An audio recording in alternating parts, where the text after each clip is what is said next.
Continue with the nature of the preamble. तो इसमें दूसरा नेचर जो हमारे बात करने वाले हैं वो डेमोक्रेटिक नेचर है हमारी कंट्री का। डेमोक्रेसी देखो दो तरीके की हो सकती है, पहली डायरेक्ट, दूसरी इनडायरेक्ट। डायरेक्ट मतलब कि देश के सारे लोग एक साथ मिलकर किसी चीज़ के ऊपर सहमति रखते हैं या फिर नहीं रखते हैं, जैसे कि स्विट्ज़रलैंड में, क्योंकि वो एक छोटा सा देश है तो वहाँ पे रेफरेंडम यानी कि सारे लोग एक साथ मिल करके वोट कर सकते हैं क्यों नहीं लॉ चाहिए, क्यों नहीं लॉ नहीं चाहिए। पर इतने बड़ी कंट्रीज जहाँ पे होती हैं वहाँ पे डायरेक्ट डेमोक्रेसी मुश्किल है, इसलिए वहाँ पे इनडायरेक्टली रिप्रेजेंटेशन किए जाते हैं। हम अपने रिप्रेजेंटेटिव्स को चुनते हैं, फिर वो जाकर हमारे CM और PM को चुनते हैं, जो कि हमारे देश में पार्लियामेंट्री टाइप है और USA में प्रेसिडेंशियल टाइप, जहाँ पे प्रेसिडेंट जो है हेड होता है। पर हमारे देश में PM हेड होता है गवर्नमेंट का और जो प्रेसिडेंट हेड होता है वो होता है स्टेट का, इसलिए हम इसे कहते हैं रिप्रेजेंटेटिव डेमोक्रेसी। साथ में इब्राहिम लिंकन ने कहा था कि जो गवर्नमेंट है ये गवर्नमेंट ऑफ द पीपल है, मतलब पीपल के लिए है, पीपल से है और पीपल को ही समर्पित है। यूनिवर्सल एडल्ट फ्रेंचाइज के कुछ कंपोनेंट्स हैं जो आप याद कर लो, लिख लेना इसके अंदर, जैसे कि पीपल्स ही सोवरेनिटी होती है, फ्री एंड फेयर इलेक्शंस होते हैं, रूल ही सबसे ऊपर होता है, मतलब लॉ ही सबसे ऊपर होता है, डेमोक्रेसी प्रोटेक्ट करती है सिटीजन्स के राइट को, अकाउंटेबिलिटी होती है गवर्नमेंट की, हर चीज़ के बारे में हम उनसे पूछ सकते हैं, अगर वो हमें सहमत नहीं कर पाई तो नो कॉन्फिडेंस मोशन पास हो जाता है उसके खिलाफ। साथ में वो जुडिशियल प्रोटेक्शन भी होती है डेमोक्रेसी के अंदर। सिंगल इलेक्टोरल और इक्वालिटी को प्रमोट करने वाली यहाँ पे जगह होती है। सिंगल इलेक्टोरल रोल मतलब कि इलेक्शन से याद करो, लिंक करने का इसको। नेक्स्ट जो नेचर वो है हमारा रिपब्लिक का है। अब सीधी सी बात रिपब्लिक की जो कही गई है वो ये है कि most power exercise by the PM and the council of ministers, ये है। दूसरा जो मेन चीज़ आप यहाँ ले सकते हो कि यहाँ पे जो हेड होता है दैट ही इज इलेक्टेड और she is elected by the state, it is called a republic. यानी कि जहाँ पे भी head of the state elected नहीं है वो रिपब्लिक नहीं है। रिपब्लिक होने के लिए इलेक्टेड हेड होना ज़रूरी है। वैसे ही डेमोक्रेसी एक होती है UK टाइप में जहाँ पे मोनार्की है, ठीक है, इसलिए वो रिपब्लिक नहीं है। पर हमारा देश रिपब्लिक है क्योंकि हमारे यहाँ इलेक्शंस होते हैं, इनडायरेक्टली होते हैं इलेक्शंस हमारे यहाँ PM के लिए, है ना। पर हमारा इलेक्टेड हेड है स्टेट का, वो इसलिए रिपब्लिक है। प्रेसिडेंट 5 साल के लिए, हर कोई 5 साल के लिए इलेक्ट होता है हमारे देश के अंदर। साथ में बात करते हैं पॉलिटिकल सोवरेनिटी की, यानी कि जो पीपल हैं इंडिया के उनके पास ये अधिकार है कि वो किसी से ना कम है ना वो किसी से ज़्यादा हैं। There is absence of any privilege class, सब एक तरीके से डील किए जाते हैं। नो सिंगल इंडिविजुअल जिसको अलग तरीके से प्रिविलेज मिला होगा। कैसा privilege? Privilege in the sense of hereditary, मतलब कि राजा का बेटा ही राजा बनेगा, ऐसी। कॉन्स्टिट्यूशनल सुप्रेमेसी होती है हमारे पास, राजा का बेटा राजा नहीं बना, कॉन्स्टिट्यूशनल सुप्रेमेसी होती है। साथ में जिन्हें चुन के लाए हैं उनकी अकाउंटेबिलिटी होती है। साथ साथ में पीरियोडिक इलेक्शंस भी होते हैं, जो मैंने बताया हमारे देश में 5-5 साल पे होते रहते हैं, स्टेट लेवल पे भी और सेंट्रल लेवल पे भी। अब तक हमने डिस्कस करे नेचर ऑफ दी प्रियम्बल, पर अब हम बात करने वाले हैं प्रियम्बल से हमें कुछ ऑब्जेक्टिव्स हैं, कुछ हम उससे ना पूर्ति करना चाहते हैं अपने जीवन में देश के अंदर। तो पहला जो ऑब्जेक्टिव है हमारा, फर्स्ट जो पिलर हम चाहते हैं बिल्डअप हो, वो है जस्टिस का। जस्टिस की जब हम बात करते हैं तो वो न्याय होता है उसका अनुवाद। इसको इंस्पायर किया गया था बाय द रशियन रेवोल्यूशन, वहाँ से ये टर्म हमारे देश के अंदर आया था। जस्टिस जो होती है वो लोगों को 3 तरीके से मिल सकती है, सोशली मिल सकती है, इकोनॉमिकली और पॉलिटिकली। मतलब ये सारी चीज़ें आपने अब तक पढ़ ली होंगी, GPSPs या फंडामेंटल राइट्स अगर पढ़े हैं आपने तो ये उनका ही जिस्ट है। बिकॉज प्रियम्बल क्या है, ये एक आइडेंटिटी कार्ड है जो आपका पूरा इन्फॉर्मेशन है। इट इज़ जस्ट लाइक कि QR कोड आपने स्कैन किया और उसके अंदर क्या क्या चीज़ है वो आपके कॉन्स्टिट्यूशन के अंदर है। So preamble is just like a QR code here, okay. Social अगर जस्टिस की बात करें तो मतलब इक्वल ट्रीटमेंट होगा, प्रिविलेजेस सबको नहीं मिलेंगी, किसी को नहीं मिलेंगी, इंप्रूवमेंट होगा बैकवर्ड क्लासेस का, ताकि जो जस्टिस है वो एक सर्व हो सके, एक इक्विटी आ सके सोसाइटी के अंदर, सच एज रिजर्वेशन देकर माइनॉरिटीज़ को वेलफेयर के लिए, जो हमारे पास आर्टिकल 14 में बात करता है। साथ में डिग्निटी फॉर ऑल। अब आप एक चीज़ आगे जाके नोटिस करेंगे कि सारी चीज़ें इंटरवाइंड हैं, कोई किसी से लिंक कर रहा है, कोई किसी से लिंक कर रहा है। ये क्यों मैं कह रहा हूँ आप समझेंगे भी धीरे धीरे। साथ में इकोनॉमिक जस्टिस की बात होती है, जहाँ पे किसी को भी इकोनॉमिक बेसिस पे डिस्क्रिमिनेट नहीं किया जाता है कि आपके कपड़े अच्छे नहीं दिख रहे, आप यहाँ अंदर बैठे खाना नहीं खा सकते शोरूम में, या कपड़े नहीं खरीद सकते आप। एलिमिनेट करता है हर इनक्वालिटी को, फेयर डिस्ट्रीब्यूशन होता है वेल्थ का, प्रोटेक्शन होता है वर्कर्स का, साथ ही साथ में सभी लोगों को सभी तरीके के रिसोर्सेज का एक्सेस मिलता है। जैसे कि एक स्कीम थी MNREGA, Mahatma Gandhi national rural employment guarantee act, जिसकी वजह से लोगों को एक पर्टिकुलर टाइम के लिए गारंटी दी जाती थी कि आपको उतने काम के लिए जगह मिलेगी।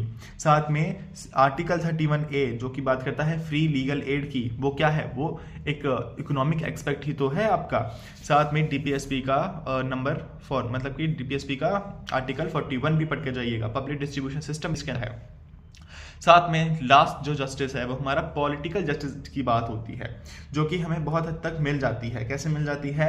हमारे पास सेम पॉलिटिकल राइट्स हैं जो किसी अमीर के पास हैं या गरीब के पास हैं, सेम पॉलिटिकल ऑफिस हैं हमारे पास, हम मतलब किसी भी ऑफिस में जा सकते हैं, यूनिवर्सल एडल्ट फ्रेंचाइज है, हमारी वॉइस गवर्नमेंट को सुननी पड़ती है, पॉलिटिकल रिप्रेजेंटेशन है, लॉ जो है वो सबसे सुप्रीम है, प्रोटेक्शन है फंडामेंटल राइट्स का, voting rights, free fair elections. ये सब क्या है हमारे देश के अंदर? ये हमारे देश के अंदर की एक ऐसी चीज़ है जहाँ पे हमें जस्टिस मिली हुई है। ठीक है, जस्टिस से एक मिला जुला आपको टर्म समझ में आएगा, इक्वालिटी। यहाँ पे वो दोनों ना इंटरलिंक हैं मेरे ख्याल से। यहाँ चारों जो ऑब्जेक्टिव हैं वो एक दूसरे से इंटरलिंक हैं, वो एक दूसरे को कॉम्प्लीमेंट करते हैं, सप्लीमेंट करते हैं और एक दूसरे के एस्पिरेशंस को और अच्छे से बिल्डअप करते हैं, स्ट्रेंथन करते हैं। Next we are talking about the liberty. Liberty का सीधा मतलब होता है आज़ादी, freedom to the individuals to do anything. ये टर्म आया था हमारा फ्रेंच रिवॉल्यूशन के बाद में। लिबर्टी आपने वो गाने सुने होंगे कि लेके रहेंगे आज़ादी।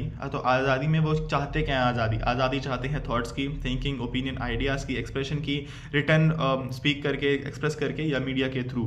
बिलीफ सिस्टम, फेथ सिस्टम या वर्शिप जो हो, उनके आइडेंटिटी, रिलीजन, रिचुअल, फेस्टिवल वो आराम से कर सकें, प्रेयर कर सकें, टीचिंग कर सकें, प्रैक्टिस कर सकें, प्रीचिंग कर सकें, सबके आज़ादी उनको होनी चाहिए। पर आज़ादी का मतलब ये नहीं कि आप दूसरे की आज़ादी भी खा जाएंगे।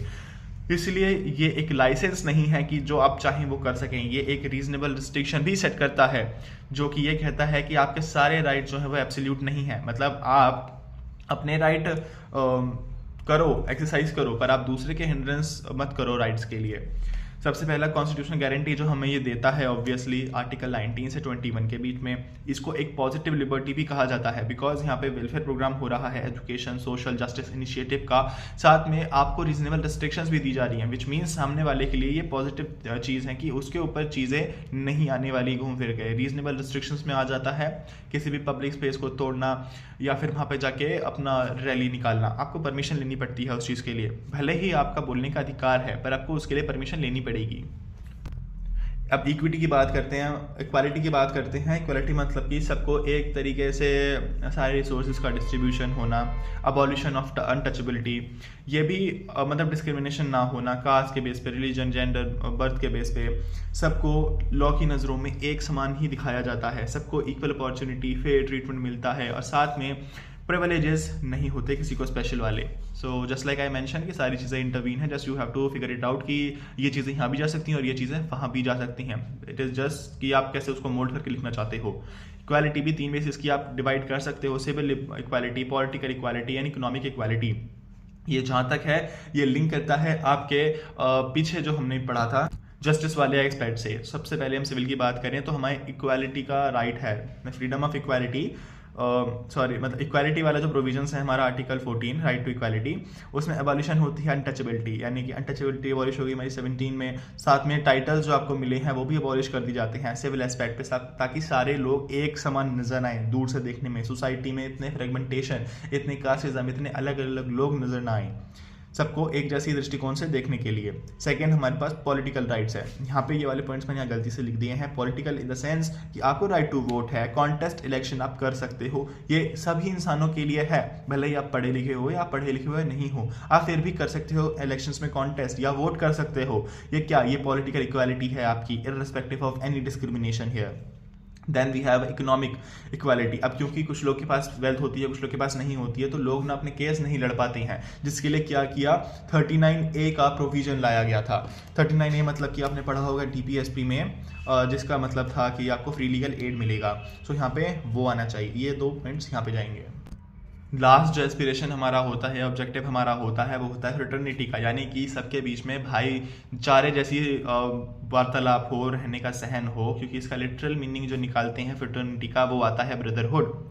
साथ में बात करता है लोगों के बीच में, जो इंडिविजुअल देश के अंदर रह रहे हैं उनके बीच में डिग्निफाइड रिलेशंस हो, रिस्पेक्ट हो एक दूसरे के लिए mutually, and unity and integrity nation की उस पर ध्यान दिया जाए, उसको साथ साथ में प्रमोट भी किया जाए।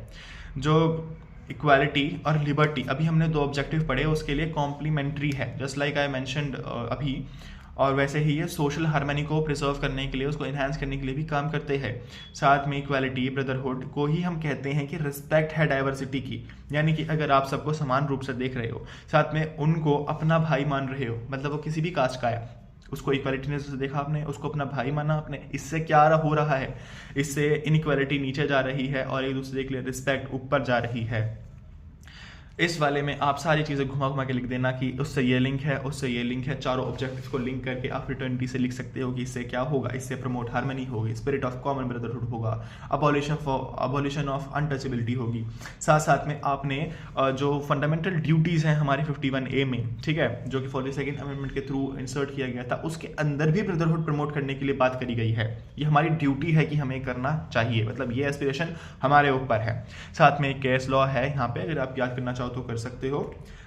इसमें बात करी गई थी LIC वर्सेस कंज्यूमर सेंटर के लिए, जहाँ पे ना डिले किया था LIC ने किसी की डिफिशिएंसीज को खत्म करने के लिए सर्विस में, मतलब सर्विस में कंप्लाई नहीं करा था उन्होंने सही से, तो इसमें हेल्ड क्या किया गया कि डिग्निटी जो है वो एक फंडामेंटल राइट है जिसको रेइनफोर्स करना चाहिए उन्हें, और लोगों को ना इनइक्वली ट्रीट नहीं करना चाहिए, सबके बीच में भाईचारे जैसी समानता होनी चाहिए, ब्रदरहुड होना चाहिए। और यहाँ पे LIC भले ही एक गवर्नमेंट कोऑपरेटिव थी, पर उसको काम करने के लिए कहा गया और लोगों को सही से ट्रीट करने के लिए बोला गया था। साथ में कुछ बहुत ज़्यादा कॉमन क्वेश्चंस आते हैं, वो डील कर लेते हैं, 2 ही हैं मेरे ख्याल से।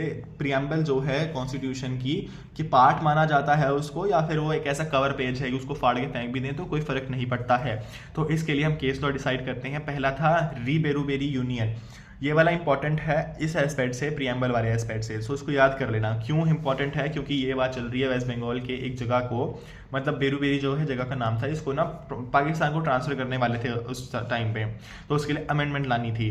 तो इसमें ना कुछ कहीं ऐसे तार जुड़े कि इसमें ये बात पता लगी हमें, हेल्ड ये किया गया कि ये कॉन्स्टिट्यूशन का पार्ट नहीं है हमारा प्रीएम्बल, पर ये नॉन जस्टिसिएबल भी है, पर इसकी जो इंटरप्रिटेशन है ये हम एज अ सोर्स मान सकते हैं। किस चीज़ का सोर्स मान सकते हैं? कि जब ये कॉन्स्टिट्यूशन बना, उन लोगों के विचारधारा क्या थे, उनकी ऑब्जेक्टिव्स क्या थे, उनके की ओपनिंग माइंड पॉइंट्स क्या थे, मतलब कि जो वो हमें बताना चाहते थे, इसमें सिर्फ वो लिखा हुआ है और ये as a part of constitution नहीं है।